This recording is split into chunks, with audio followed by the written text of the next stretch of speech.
Hey you guys, and welcome back. Today's video is going to be another product review and swatch video. This time I'm going to be talking about the Lorac Mega Pro 3 palette. So yeah, just going to do what I did with the Kat Von D palette. If you haven't seen that one, I will link that one in the description box below. But I'm just going to go over the palette real quick, just a little bit of basic information on it, and then just show you the swatches, and then just tell you my thoughts about the palette. So this is the third Mega Pro palette that they've come out with. This is at Ulta for $59, and I'm sorry if I look back at my little notes. I'm going to be looking at my notes a lot. Yeah, so it's basically the same thing like all Lorac Pro palettes. If it's just the Pro palette, it usually has the one row of mattes and then a row of shimmers.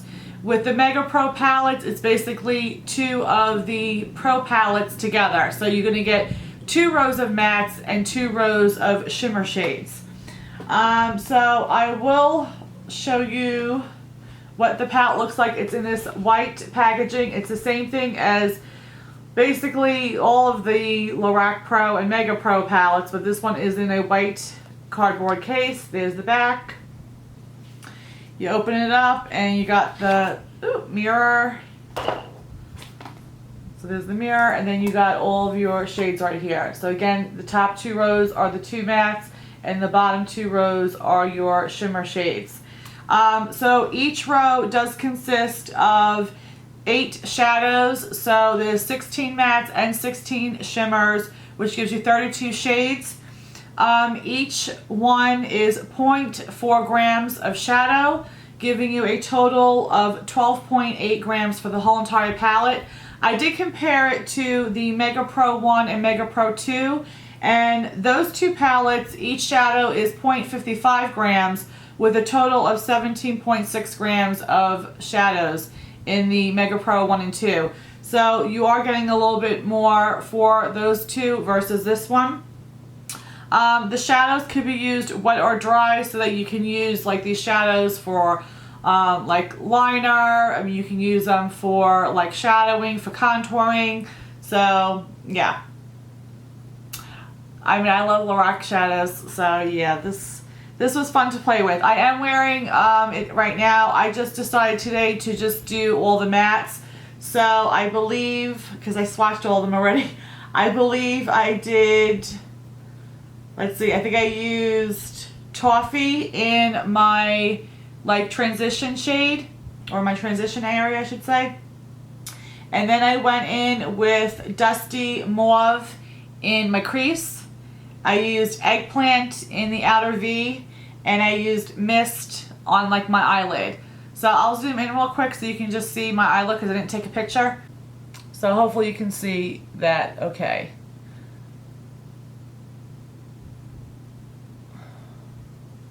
So, as far as the packaging is concerned, I do not like the white packaging. I mean, all of the Lorac packaging, like inside, you do get them messy just because the shadows are very soft. It does have a lot of kick up. So if that's something that you don't like, you might not like these shadows. I personally don't mind them as long as they perform the way that I like them to perform, and they wear the way that I like them to wear, which they do both of that. But obviously the white just makes it look even more messier. So I don't like the white packaging on it, but again, I mean, I like the shadows so much I really don't care. But I'm just saying for somebody that might be a turnoff. But yeah, the shadows, like I said, they're very pigmented. They blend in really nice. They don't get muddy when you blend in several shades in the same area. So they blend out really nice. They are very pigmented. Like I said, they do have a lot of kick up, so if that's something like you don't like, then you wouldn't like this. It says on their website that they have 30 new shades with 2 essential shades, which is the Jet Black, which is a matte, and the Snow, which is a shimmer. So, I mean, yeah, I mean, that's what it says on the box. I did go ahead and do swatches, so I will show you swatches of I did basically each row. So I did, one of the matte, one of the matte, one of the shimmer, one of the shimmer. So you can see the colors. I will put that so you can see that. And I will also include, like I did last time, swatches of dupes that I could find. Now, just so you know, for your reference, in case you do have these palettes at home, I didn't compare them to some of the smaller palettes that I had. Like I have a sultry palette.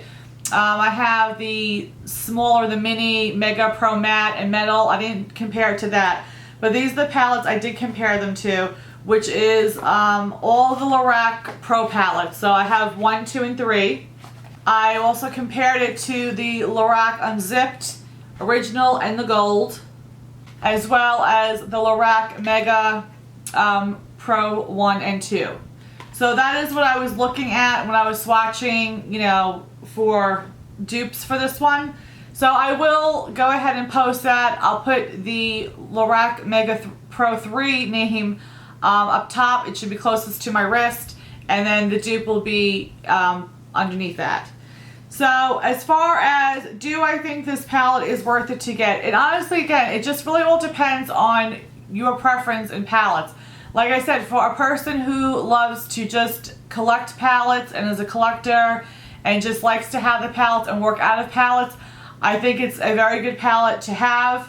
Like I had mentioned with the Kat Von D one, you wouldn't really have to go outside of this palette to really create a look, because you do have both mattes and shimmers. And that's one of the things that I really do love about the Lorac palettes, is that it offers you that matte, you know, row and that shimmer row, so you can create so many looks with it. You have a ton of different colors in here, so again, you can create so many looks.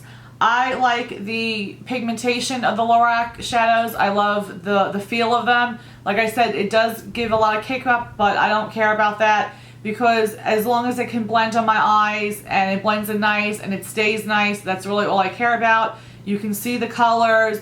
To me, they don't wear off. I've been wearing this since 7:30 this morning. It's 5 o'clock right now that I'm taping this. I don't usually take my makeup off until like 11:30 midnight every night. So the shadows look to me exactly what they did in the morning time, which I like. I mean, I had church this morning, so I went for a very like soft, subtle look. I mean, if you have a lot of these other palettes that I just showed, you might not think that you need to have this. There were comparable dupes to some of these shades, but then there were quite a few shades that were sort of unique to the Lorac palette as far as what I own. I don't know if I own I don't think I own every single Lorac palette, but as far as the ones that I have, I couldn't find a dupe in them. But so it was like a good mixture of like half and half of dupes I could find and ones that I couldn't.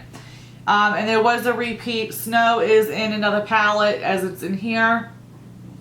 As far as like the black ones, I really didn't really try to look for dupes for those, because I mean, black you can really have in any kind of palette. But I mean, again, I like it. I love Lorac shadows. I will always probably buy these palettes because this is another brand that I really do love the quality, you know, of their shadows and stuff. This is, in case I don't know if I said, this is limited edition. I don't know if I said it in the beginning or not, but this is limited edition. But yeah, those are my thoughts on it. Like I said, I love those shadows. I like the brand, so for me, it's worth the money to get the palette to have that. But, you know, you look at the swatches or go to an Ulta and check it out for yourself. You know, see if you think that it's worth it. I would love to hear your thoughts. But, like, this is a brand that, like, there's certain brands, like the Kat Von D brands I really like. I like, obviously, Lorac. Every single one of the Anastasia Beverly Hills that I have, like, I just love those shadows. Like, those are some of the brands that, you know, when they come out with palettes, I'll most likely always buy them. Even if I do have comparable dupes to it, because I just really love their palettes. I love their shadows. I will say one that I'm starting to, I don't know, change my view on as far as how much I like them. I used to really like, and I still like them, but I just actually purchased the Tarte palette from Ulta. This is the Works of Tarte Holiday 2016. And I used it yesterday, and I just compared it to the other Tarte palettes I already have, and I don't know, I don't know if I'm feeling Tarte anymore. I really don't. I mean, they're good shadows and stuff, but just the colors are so very light and like just nudie, neutral shades that I don't know. I don't get like excited when I look at the palettes anymore, when they're palettes anymore. And I do already have a ton of Tarte. I want to just use up what I have. But this, I think, is a brand, unless they come out with something and the shadows are like, I don't know, like it really excite me. I don't know if I'm going to be buying Tarte too much anymore. So this is going to get returned. And if you guys have been following me, you guys know I really don't return things at all. I just never do. And that is one thing I really want to get better about, is returning things I don't like. And this was $49, and this is going back to Ulta tomorrow. So yeah, this is definitely getting returned. Just my personal opinion is I just don't think it's worth it. I think if you already have Tarte shadows from their previous like holiday kits and all that, I don't really think that you're going to need this.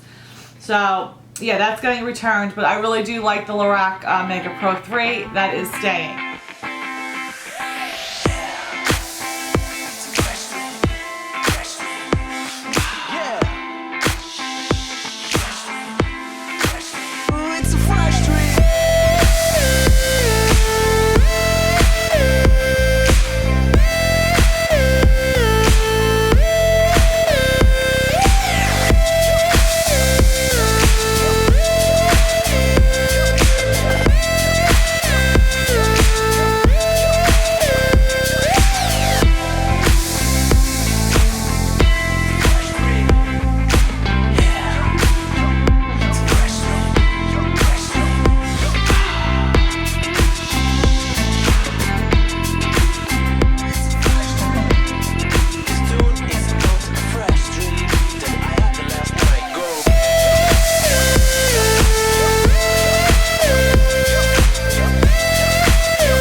So I hope you guys enjoy the swatches. I hope you enjoyed this video.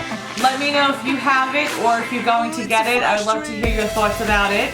And that is it. I hope you guys are having a blessed day, and I'll see you in the next video. Bye guys. Mwah.